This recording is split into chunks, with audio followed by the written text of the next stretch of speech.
Hi folks, welcome back to my channel. Today I want to talk to you about a set of filters that I requested and received about 7 months ago, and I think it's about time to talk about them, to give you my impressions, and to tell you about how they actually perform. So these are the Kase Wolverine magnetic circular filters. Basically what you get is filters, neutral density filters, circular polarizing filters, other accessory filters, and they basically attach to your lens, the front of your lens, using a screw-on magnetic adapter, and then you just snap the filters onto the adapter that you're using. So my preference was, since my largest lenses are 82 millimeters in diameter, I requested the 82 millimeter filters, but I only wanted the ones that I was going to be using.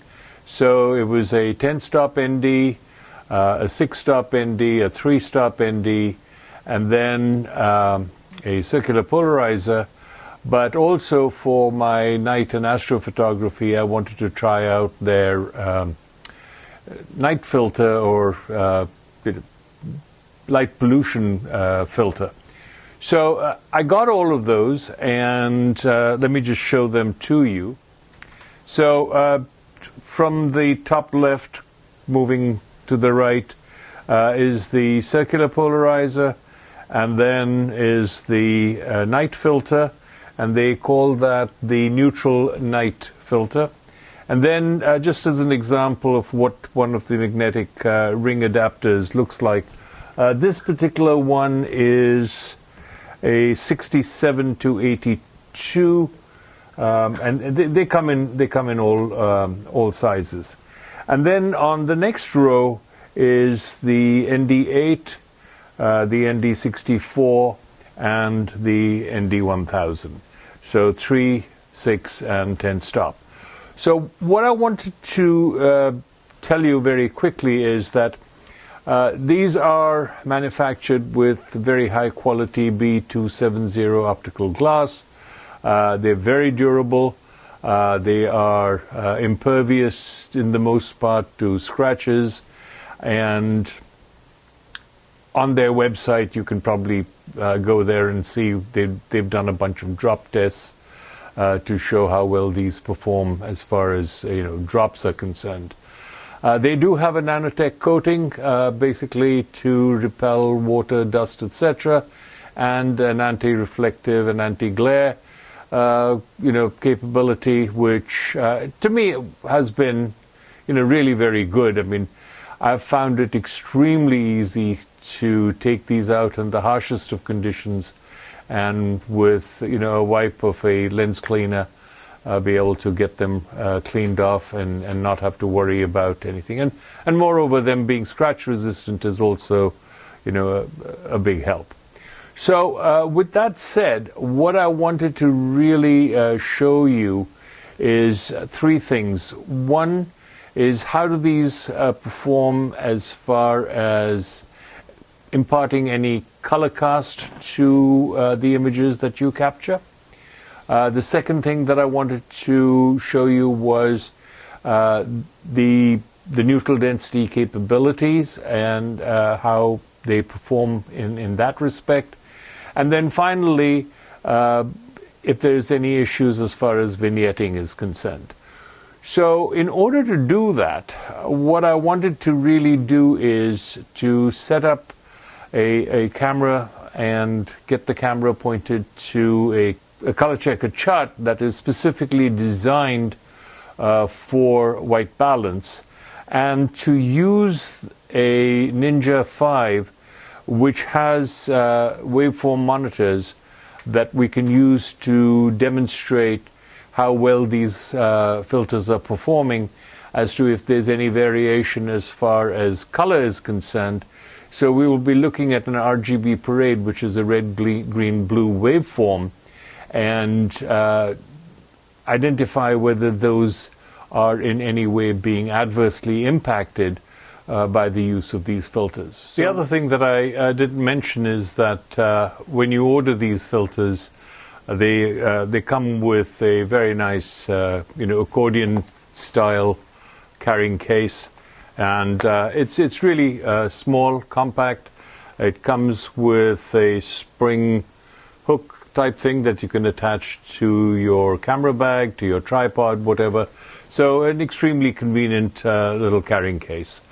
The filters do come in various sizes, 72 millimeters, 77, 82, 95, and 112. And you can get them as an entry-level kit or as a professional kit. With the professional kit, you get the circular polarizer, an ND864, and ND1000, the same kind of set that I showed you. And then with the entry-level kit, you just get an ND8 and an ND64. You don't get the 10-stop filter. So with that said, let me show you the setup that I'm going to be using to validate the color cast, or if there is any color cast with the system. So what I have here is a camera which is pointing to the color checker target. The target is specifically designed to do white balance. And what I'm going to do first is, without any filters attached, I'm going to set the exposure so that I have an exposure of 1/30th of a second, so that it's very easy for me then to go to 1/4 second for the 3-stop filter, 2 seconds for the 6-stop filter, and 30 seconds for the 10-stop filter. Or we can sort of go even further if we do it at a 1/60th of a second. We can then do 1/8 and 1 second and 15 seconds and so on. So let me just set the first thing. Let me set is the exposure. So what you're looking at is the screen of the camera, and what I want to do is to set the exposure time to be 1/30th of a second. So now I have correct exposure. My ISO is at 100. I have my f-stop at 5.6, and my shutter speed is 1/30th of a second. So using this exposure, I'm now going to adjust do a custom white balance. And basically I'm going to go to custom white balance 1. I'm going to do a white set capture, hit the OK button, and that's completed. And now I have my white balance correctly established. Now, in order to show you what I mean by correctly established, what I want you to do is to look at the waveform that I am photographing based upon the Ninja recording monitor that I have connected to the output of the camera. So this is what the output looks like, and as you can see, the waveform of all the 3 channels, the red, green, and blue. So the left channel is the red, middle is the green, and the right channel is the blue, is all perfectly aligned, and there is no channel that is climbing high or a channel that is dipping down too low. So basically it means that my white balance is perfectly set. We can further verify that if we go to the vector scope. And now, as far as the vector scope is concerned, you shouldn't see any spike anywhere. Now, the one spike that you're seeing, that spike is basically nothing to be worried about or to be concerned about, and I can go into the detailed explanation of that. But what I'm going to do is, just for demonstration purposes, I have a yellow sticky notepad kind of card, which I'm going to now bring in front of the lens. And when I bring that, notice what happens to the vector scope. Do you see the spiking that is taking place out of the middle? It's going towards the yellow. If I take it away, it's gone. So if you want to see what I'm actually doing, here is what I am basically doing, is putting this yellow piece of paper in front of the lens, forcing the yellow channel to be shown on the vector scope. Similarly, let me just go back to the waveform monitor. And on the waveform monitor, if I were to do the same thing, you can see how the various channels are getting all, messed up. So this is what I would consider to be perfectly white balanced, and there is no color cast. Now, the next step that we want to do is to use the first filter, which is the 3-stop filter, and I'm going to put the 3-stop filter, but in order to get the exposure correct, or what I need to do is to increase the shutter speed, or actually decrease the shutter speed from 1/30th of a second to 1/4 of a second. So I'm going to apply the filter on there, and as you can see, it's gone pretty dark, so you're seeing no exposure. But let's adjust the shutter speed to get it to where we need it to be.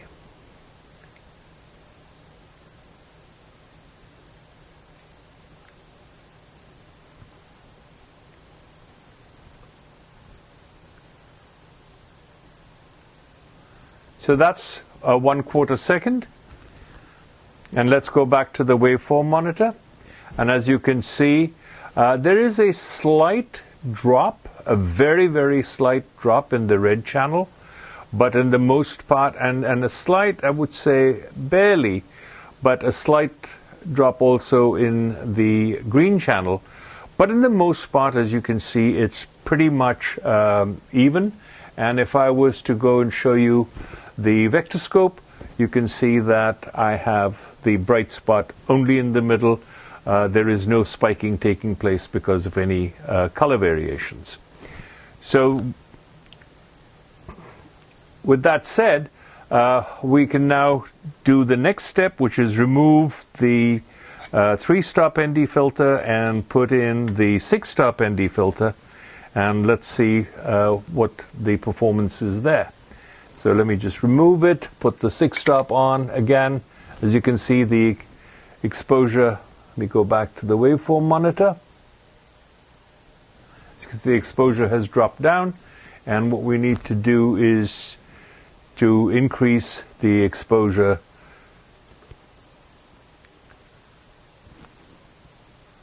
to 2 seconds.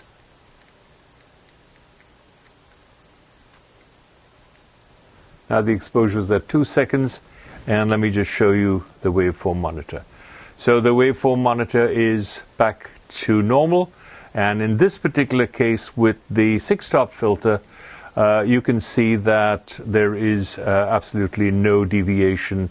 All the 3 channels are showing perfectly. So clearly the 3-stop and the 6-stop filters are behaving as they should. And there is really no color cast. Let me just again show you through the vector scope. Again, absolutely no deviation, no color cast being created. Let's use the 10-stop filter, and I'm not so sure whether we'll be able to demonstrate this because of the amount of time required. So we're going to go into a 30-second exposure.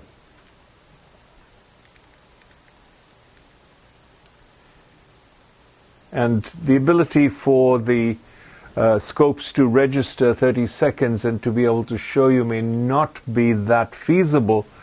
The true test, as far as exposure is concerned, should be done by actually exposing rather than using this method.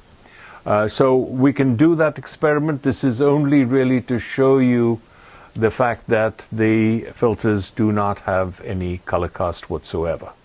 So in order to test the exposure variations, what I will do is I'll take 3 images, one with the 10-stop, one with the 6-stop, and one with the 3-stop filter, with the same ISO settings, with the same aperture settings, and just vary the shutter speed to get the same exposure based upon changes in f-stop. And then we can take that into Lightroom or into Photoshop or into Capture One, whatever software it is that if you want to try it out, you can use. But I'll just take it into Lightroom and put the 3 images, or actually I'll put all 4 images, the one without any filter, and put them into a grid so you can see how much and if any exposure variation there is between these filters. Hopefully there should be none, but if there is, then you need to make a note of that, and in your photography then compensate for that. If it's within a third of a stop really, or even half a stop, it shouldn't really matter, because if you shoot in RAW you can always correct for that. So let me take these images, and with each one I'll just record the filter that I'm using, and we'll demonstrate the performance. So the first one is the 10-stop filter, shutter speed set for 30 seconds, and the aperture is at f5.6, and the let me take an image. Since this is going to be 30 seconds long, I don't want to have you sit around waiting for this to happen, so I will pause. All right, with that done, let's just verify that we have the image. Yes, we have the image, and we can move on to the next filter. So I'm going to take this one off.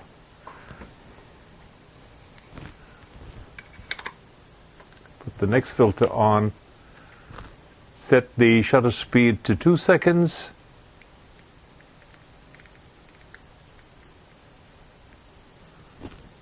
Leave everything else exactly the same. Take the image. Verify. Yep, it looks good. And finally, the 3-stop, which is going to be a 1/4 second exposure, and verify that. That looks good. And the last one will be no filter whatsoever, and that will be 1/30th of a second, and verify that image. Yep. So we have all 4 images, and I will now take it into Lightroom, import them in there, and we can have a look as to how much exposure variation there has been over the course of this. Okay, so what I've done is I've imported these images both from the exposure test as well as the vignetting test, and what I want to do is to show you the images. They are in sequence of how they were captured, so 1, 2, 3, 4 images that were the exposure images and the 2 vignetting images. So what I did very quickly is to go through and have a look, and if you can see these images, there is a slight exposure variation between the standard exposure and the exposure with the 3-stop filter. The 3-stop filter is just a hair darker than the normal filter. So this is the normal exposure, no filter whatsoever. This one is the 3-stop, and then when we go to the 6-stop, the exposure is back to normal, and with the 10-stop, again, the exposure is pretty much back to normal. So the difference, what I did in verifying these, is that the slight change in exposure is only if I go into the develop module and I bring the exposure back up to where it should be. It's 0.15 on the exposure scale. So if you really look at this, if I was to increase this by 0.15, my exposure becomes, you look at the histogram, it becomes pretty much the same as the histogram in the previous one. So given that, I think the slight variation in exposure is really nothing to be concerned about, and it's so slight that a small change in post-processing will remedy that. And in the most part, quite honestly, in real-life tests, it's barely perceptible. In fact, I'd be hard-pressed to say that you'd be able to make out a problem as far as exposure is concerned. And then once we do that, then the final thing is I'm just going to take these filters at 24 millimeters on my lens and stack 2 filters and see if there's any vignetting, and finally do it with 3 filters. But more importantly, I think it is important, since one rarely will be stacking these filters, you will be stacking the circular polarizer with these filters. So the real test is one circular polarizer with a filter, and does it cause any vignetting? Let's put an ND8 or a 3-stop filter on, and then throw the circular polarizer on top of that. Now, what I have done is go now to the 2 images where I had the 2 filters and then the 1 filter and the circular polarizer. Now, what I did in this particular case is I made sure that I did not have any lens correction applied. So if I look at the profile, if I take all the profile out, you can see that the 2 filters stacked together cause a very, very small amount of vignetting in the corners. But as soon as I put the profile correction of the lens, that problem goes away. And just to let you know that when you import images into Lightroom, Lightroom does apply the profile of the lens that you've been using, from a point of view of distortion, from the chromatic aberration, etc. So that problem will not be there when you import the images. If you remove the profile, as I'm doing here, you will see the issue. Now, the issue is slightly more exaggerated when I'm using the circular polarizer. Remember, the lens is wide open at its widest focal length, and you can see that there is clearly some vignetting that is taking place with 2 filters stacked one on top of the other. Once again, if I enable profile correction, most of it goes away, but as you can see that there is still a small amount of darkening. And if you are aware of this, and I don't think you can really get away with this, but if you are aware of this and this is how you like to use your filters, then my recommendation is to buy a step size up. So if you are a 77 millimeter lens person, with most of your widest lenses, with the widest diameter being 77, then get yourself the 82 millimeter filters. So if you're 82, then get the 95, and so on and so forth. And I think these problems will clearly no longer be perceptible. So if I was to repurchase these filters, 82 being my widest lens diameter, then I would get the next step up if I was to go through. But in the meantime, I think I can live with this. I can correct for this where necessary, and it wouldn't be a problem whatsoever. So folks, with that said, I just want to say in conclusion that I have absolutely thoroughly enjoyed using these filters. I've not had any issue whatsoever with any loss of their magnetic capabilities, their ability to hold one filter onto the other. They've never knocked off or fallen off my lenses. And given the fact that they are so color neutral and true to exposure, I have no problem saying that I plan on using these here on forward with no hesitation whatsoever. Now, clearly, if they come out with something better, I'll definitely, get them and try them on and see what they're like and let you know. But if you've enjoyed this, please do give me a thumbs up. If you haven't already subscribed, please do so. And in the most part, I repeat that the Kase filters are very, very good. And so with that, thank you, and I'll see you the next time. Take care now.